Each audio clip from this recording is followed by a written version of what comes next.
এখন বেজে গেছিল দুপুর 2টো আর আমার পেয়েছিল প্রচণ্ড খিদে, তাই ভাবলাম আজকের লাঞ্চটা বাইরে থেকেই করা যাক। তাই তড়িঘড়ি করে বেরিয়ে পড়লাম লাঞ্চ করার উদ্দেশ্যে, আমি আর আমার এক দিদি মিলে।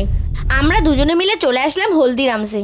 তারপর গাড়ি থেকে নেমেই আমরা চলে আসলাম ভেতরে ঢুকেই এত সুন্দর একটা গণেশের মূর্তি দেখে আমার তো মন ভরে গেল। কোথাও যাওয়ার সময় যদি এমন একটা ঠাকুরের দর্শন পাওয়া যায় তাহলে তো বেশ ভালোই হয়। আমরা ভেতরে ঢুকে একটা টেবিল নিয়ে চলে আসলাম খাবার অর্ডার করতে।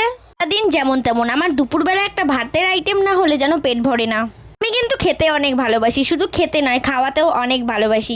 আমি এখানে নিয়েছিলাম একটা স্পেশাল মিক্স থালি আর দিদি নিয়েছিল কচুরি আর ফুচকা। আমার এখানে সবার সামনে ভিডিও করতে লজ্জা লাগছিল, তাই আমি লুকিয়ে লুকিয়ে ভিডিও করছিলাম।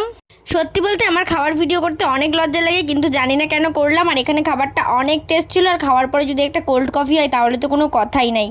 খাওয়া দাওয়া শেষ করে আমরা ওখান থেকে বেরিয়ে দুজনে মিলে চলে আসলাম দক্ষিণাপনে। এখান থেকে আমার অবশ্য কিছু কেনার ছিল না, তবে দিদির অনেক জিনিস কেনার ছিল, তাই সঙ্গে করে আমাকেও নিয়ে এসেছিল। আর আমি এখানে এসেই দেখছিলাম ব্যাগগুলো অনেক সুন্দর। আমার ব্যাগগুলো এত পছন্দ হয়েছিল যে দিদি আমাকে একটা ব্যাগই গিফট করে দিল। দেখো ব্যাগটা কিন্তু আমার অনেক পছন্দ হয়েছে। সেখান থেকে বেরিয়ে আমি চলে আসলাম বাড়ি। আর তোমরা ভিডিওটা দেখে নাও তাড়াতাড়ি। বাই।